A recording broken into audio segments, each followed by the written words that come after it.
Scotland sells you the postcard version rather well. Lochs so still they look painted. Castle ruins in the last of the afternoon light. The North Coast 500 marketed as one of the great road trips on Earth. And it is, in daylight. But Scotland has another set of roads. Roads where long-distance haulage drivers request alternative routes after a single night run. Roads where locals know exactly which stretches to avoid after dark. These are 15 of them. We begin in the southwest, on a road that has earned a reputation no amount of resurfacing will fix. The A75 runs roughly 95 miles from the M74 junction near Anent to the ferry port at Stranraer. It crosses flat agricultural land through Dumfries and Galloway. It serves haulage traffic heading for the Cairnryan ferries to Northern Ireland. It is a working road. And it is, by consistent and documented account, the most haunted road in Scotland. In 1962, a man named Derek Ferguson and his brother Norman were driving the A75 near Kinmount when they encountered what they later described to police as a sustained sequence of apparitions across several miles. A large hen in the road. An old woman who appeared and vanished. Figures rushing the windscreen. Furniture materializing on the carriageway. The brothers reported the incidents to Dumfries and Galloway Constabulary. Their account was published in the Dumfries and Galloway Standard. Neither man had any history of mental illness. Neither had been drinking. They simply drove a stretch of road one night and something happened to them that they could not explain. In the decades since, the A75 has accumulated over 30 documented reports logged by Scottish paranormal research groups. A significant proportion come from HGV drivers. These are not excitable tourists. These are men and women who drive for a living, who know what fatigue looks like and what headlights do to fog, and who nevertheless describe figures standing in the carriageway that vanish before impact. Animals that appear under the wheels and leave no trace. A sustained, pervading sense of being followed along. Stretches where the mirrors show an empty road behind. The road crosses former drove routes and land associated with the Covenanter persecutions of the 17th century. The ground beneath the tarmac has a longer memory than the road itself. We drive north and east now, a considerable distance, to where Scotland narrows and the roads climb. The old A9 at Burdale Braise in Caithness was for decades one of the most feared stretches of trunk road in Britain. A sequence of hairpin bends dropping steeply into a river gorge before climbing equally steeply out the other side. The gradient was brutal. The carriageway was single track in places. There was no lighting. In winter darkness, with ice on the surface, the descent required total concentration from drivers who knew it well and outright terror from those who did not. Transport Scotland collision data consistently placed Burdale Braise in the top 10 most dangerous stretches of the Scottish trunk road network. A major realignment project completed in 2021 bypassed the worst of the descent. The old road remains accessible. The reputation remains intact. HGV drivers on TruckNet UK forums described the old Burdale in winter darkness as one of the most unnerving driving experiences in mainland Britain. You are in one of the most sparsely populated corners of Western Europe. Mobile phone signal is intermittent at best. Breakdown recovery response times can exceed 2 hours. The new road is safer. The landscape around it has not changed at all. South again now, to a road most people in Scotland have never heard of. The B7007 runs from Langholm to Eskdalemuir through the empty hills of the Scottish borders. It is single track. It crosses moorland that in winter carries a silence so complete it registers as pressure against the ears. Eskdalemuir holds the United Kingdom record for the lowest temperature recorded at a low-altitude site, -23.3 degrees Celsius. the 23rd of January 2010. The Met Office established the Escdala Observatory here in 1908, specifically because of the remoteness. Seismic instruments require distance from human vibration. At the end of this road sits Kagyu Samye Ling, the first Tibetan Buddhist monastery established in the Western world. It appears in the landscape like something from a dream. Golden roofs and prayer flags in a valley where the nearest shop is 17 miles away. Drivers on Scottish road forums describe the B7007 at night as possessing a quality of emptiness out of proportion to its geography. One contributor noted that they had driven roads in Iceland with less sense of isolation. The road is not haunted, it is simply so far from everything that the normal references your mind relies on to feel located in the world fall away. After dark, they do not come back until you reach the other end. The A82 through Glencoe needs no introduction to this audience. You know what happened here. The 13th of February, 1692. Government soldiers billeted with the MacDonald clan for 12 days under orders of hospitality. Then the orders changed. Before dawn, the soldiers rose and began killing their hosts. 38 men, women and children died in the glen. Others fled into the mountains in a February storm. Many died of exposure on the slopes above. The massacre was documented in the report of the Commission of Enquiry, published in 1695. The betrayal of hospitality made it something beyond ordinary military violence. It became a wound in the Highland memory that has never fully closed. The National Trust for Scotland manages the Glen today. The visitor centre tells the story with care. But we are not here in daylight with interpretation boards and a car park. We are here after dark, driving the A82 as the road narrows between mountains rising over 1,000 metres on either side. The sense of enclosure is physical. The headlights reach the road surface and the rock faces on either side and nothing else. On UK climbing forums, experienced mountaineers who have camped alone in remote locations across the Scottish Highlands describe Glencoe at night as uniquely oppressive. Not dangerous in the way a cliff edge is dangerous. Oppressive in the way that certain rooms in certain old houses are oppressive, as though the Glen holds something it absorbed centuries ago and has not yet finished processing. A short drive northeast of Inverness, the B9006 passes directly alongside Culloden Moor. On the 16th of April, 1746, the final Jacobite battle was fought and lost here in under an hour. Between 1,000 and 2,000 government and Jacobite soldiers died on the field. The wounded were killed where they lay. The burials were hasty and incomplete. The mass graves are marked with clan stones. The road runs within yards of documented burial sites. Historic environment. Scotland maintains the battlefield as a scheduled monument. Ground surveys have identified remains beyond the marked graves. The National Trust for Scotland Visitor Centre receives over 200,000 visitors annually. Drivers and residents in the Culloden area have reported sounds and figures near the battlefield road for decades. The Inverness Courier has published reader accounts. The reports are consistent in character. They describe movement at the edge of vision.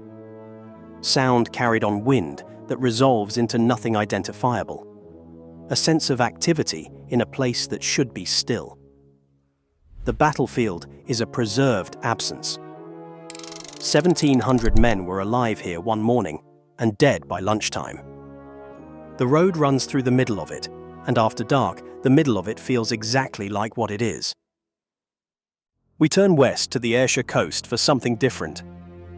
On the A77 near Croy Bay, a stretch of road does something your body refuses to accept. The Electric Bray is a gravity hill. The road appears to slope uphill when it is in fact sloping gently downhill. Place a car in neutral and it appears to roll upward. The illusion is created by the configuration of the surrounding landscape, and is well documented in perception studies. A stone marker erected by the local council explains the phenomenon. In daylight, it is a curiosity, a place to stop and test with a tennis ball. At night, when the landscape cues that create the illusion are invisible, the experience changes. Your car moves in a direction your inner ear insists is wrong. A contributor on the Piston Head Scotland forum described driving the stretch alone at 2 in the morning and pulling over because the disorientation made them feel physically sick. There is no ghost on the Electric Bray. There is something worse. A place where your own senses lie to you and you cannot make them stop. North now, deep into Sutherland. The A836 between Lairg and Tongue crosses some of the emptiest terrain in Western Europe. Parts of Sutherland have a population density below 1 person per square kilometre. That is comparable to parts of Lapland. The road is single carriageway. There are no services. There is no lighting. Mobile phone coverage disappears and does not return for miles. This is clearance country. The Countess of Sutherland's estate removed between 6,000 and 10,000 tenants from this land between 1811 and 1820. The townships were burned. The people were relocated to the coast or emigrated. The ruins of their homes are still visible from the road, low stone walls in the heather. Gable ends standing open to the sky. In winter, darkness in Sutherland lasts 18 hours. Transport Scotland data shows this road is among the last to receive treatment in severe weather. Driving forums describe the stretch between Lairg and Altnahara as possessing a completeness of darkness that drivers from southern Britain find genuinely difficult to process. It is not the darkness of a country lane. It is the darkness of a landscape from which the people were removed and which has been waiting, empty and patient, ever since. The A93 climbs to the Cairnwell Pass at Glenshee on the Aberdeenshire and Perthshire border. At 670 metres, it is the highest public road in Britain. The old route contained the Devil's Elbow, a double hairpin bend so steep and tight that it entered motoring folklore. The road was realigned in the 1970s, but the name persists, and so does the mountain. The modern road still climbs the same pass. Police Scotland and Transport Scotland records show the A93 as one of the roads most frequently closed by snow and ice on the mainland. At altitude, in winter darkness, with snow compressing visibility to the reach of your headlights and ice beneath the tyres, the road demands everything you have. Workers commuting to the Glenshee Ski Centre have described the winter night drive on local forums in terms that suggest familiarity does not breed comfort. It breeds a different kind of vigilance. The kind where you know exactly what this road can do. Along the south shore of Loch Leven in Lochaber, the B863 runs between Glencoe village and Kinloch Leven. It is narrow. Dense forestry lines both sides. After dark, the tree canopy eliminates ambient light entirely. You drive through a tunnel of darkness with the loch somewhere to your left, invisible but present. Near the western end sits the site of the old Ballacoolish slate quarry. In 1752, James Stewart was hanged at Ballacoolish for the Appin murder, a case widely regarded as a miscarriage of justice. Robert Louis Stevenson fictionalized the events in Kidnapped. Stewart's body was left hanging in an iron cage for 3 years as a warning. Local residents on Highland forums describe specific stretches of this road where drivers consistently report the same thing. Not an apparition. Not a figure. A presence registered at the periphery of vision that resolves into nothing when looked at directly. Something in the tree line that the eye detects and the brain cannot confirm. You check the mirror. You check again. You drive a little faster. The A708 between Moffat and Selkirk in the Scottish borders passes the Grey Mare's Tail waterfall and St Mary's Loch in a landscape that shaped one of the most disturbing novels in the English language. James Hogg, the Ettrick shepherd, lived and worked in this valley. His private memoirs and Confessions of a Justified Sinner, published in 1824, is a story about a man stalked by his own double across Scottish moorland. The landscape in the novel is this landscape. The road is narrow, winding, and crosses exposed moorland above 600 metres. The Grey Mare's Tail area has seen multiple fatalities from falls. Scottish Borders Mountain Rescue responds to incidents here regularly. Driving the A708 after dark in winter, the road belongs to the landscape Hogg described, a place where the rational and the inexplicable exist in the same valley, and the boundary between them shifts depending on the light. Glen Ogle on the A85 between Loch Ness and Culloden was known historically as the Khyber Pass of Scotland. The road climbs through the glen on a route originally engineered as a military road after the Jacobite risings. In August 2004, a landslide blocked the A85 at Glen Ogle, trapping approximately 60 vehicles between walls of debris. Emergency services airlifted survivors by helicopter. BBC Scotland and the Stirling Observer covered the event extensively. Transport Scotland landslide susceptibility mapping identifies Glen Ogle as a high-risk corridor. The risk is ongoing. The hillside has moved before. It will move again. Driving through at night, particularly after heavy rain, that knowledge is a specific kind of company. You listen to the windscreen wipers, and you listen to the mountain above them, and you hope the two have nothing to say to each other tonight. The A939 between Tomintoul and Grantown-on-Spey is consistently the first road in Britain to be closed by snow each winter. Transport Scotland data confirms the Lecht section is closed more frequently than any other Scottish trunk road. The road climbs to 637 metres through exposed terrain with no shelter on either side. In whiteout conditions, the road, the sky and the ground become indistinguishable. You are driving through nothing. Your headlights illuminate falling snow, and that is all. There is no horizon. There is no edge. Police Scotland winter driving advisories specifically name this road. Community Council minutes from Tomintoul and Glenlivet record repeated discussions about winter safety and the adequacy of closure signage.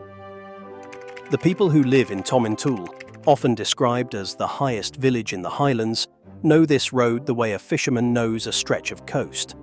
Respect does not eliminate danger. It simply means you understand exactly what you are respecting. The A82 along the western shore of Loch Ness between Inverness and Fort Augustus carries a reputation that precedes it by about 70 years. The monster is a tourist industry. What the road itself offers after dark is something else entirely. Loch Ness is 230 metres deep. The water is black with peat. It absorbs light. The road is narrow, winding, and hemmed between the water on one side and steep forested hillside on the other. Above the road sits the ruin of Boleskine House, once owned by Alistair Crowley from 1900 to 1913, and later by Jimmy Page of Led Zeppelin. The house suffered fires in 2015 and 2019. Its history is a matter of extensive public record and considerable local discomfort. Crowley claimed to have begun a series of rituals at the house that he never completed. Locals on Inverness community forums are less interested in the occult history than in the simpler fact that the stretch of road near the house has always felt wrong to drive. Beyond any folklore, the western shore at night offers a particular quality of darkness. The loch is a void to your left. Your headlights illuminate the road and the rock and nothing beyond. The water gives nothing back. You drive alongside 230 metres of black, silent depth, and you do not stop until you reach Fort Augustus. The A83 at Glencroe climbs to the pass known as the Rest and Be Thankful. The name dates from 1750, carved into a stone by soldiers building a military road who were simply glad to have reached the top alive. In the centuries since, the mountain has been less accommodating. Transport Scotland records document over 50 closure events caused by landslides since 2007. Debris catch nets have been installed. A diversionary route exists. A permanent engineering solution has been under discussion for over a decade and remains unresolved. For the communities of Argyll who depend on this road, the rest and be thankful is not atmospheric. It is not Gothic. It is a lifeline road that fails repeatedly, cutting off towns and villages when the hillside moves. Community Council submissions to Transport Scotland consultations express frustration that has long since passed into something quieter and more resigned. The creepiness here is not supernatural, it is infrastructural. You are driving a road that exists on borrowed time beneath a mountain that has demonstrated, repeatedly and recently, that it is not finished moving. You climb. You reach the summit. You read the name carved into stone by men who built this road with their hands nearly 300 years ago, and you understand exactly what they meant. We end on the far northwest coast, where Scotland runs out of people and almost runs out of land. The A838 between Durness and Ullapool follows the coastline through Assynt, Coigach and Wester Ross. The rock beneath you is Lewisian gneiss. It is approximately 3 billion years old. It is among the oldest exposed rock on the surface of the Earth. It was here before complex life existed, before anything with eyes or lungs or a nervous system stood on this ground. The population density along parts of this coast falls below 0.5 people per square kilometre. In midwinter, this latitude receives fewer than 6 hours of daylight. The road is unlit. There are no services for stretches that last 30 miles or more. Phone signal does not exist. RAC and AA data for the Northwest Highlands shows some of the longest average breakdown recovery response times in mainland Britain. If something goes wrong here at night in January, you are alone with it for a very long time. There is nothing supernatural about this road. No ghost, no history of unexplained sightings, no massacre beneath the tarmac. There is only the road, and the rock, and the sea, and a darkness so complete that your headlights feel like an intrusion. On Scottish road forums and NC 500 community groups, drivers describe the Northwest Highlands at night in terms that circle the same idea without quite landing on it. Not fear, something older than fear. An awareness that the landscape does not register your presence, that it was here 3 billion years before you arrived and will be here long after your taillights disappear around the next bend. A contributor on UK hill walking, writing about a December night drive through Assynt, said they had driven alone at night in the Alps in northern Norway and across the Spanish Meseta. Scotland was the only place where the road itself seemed to be watching them leave.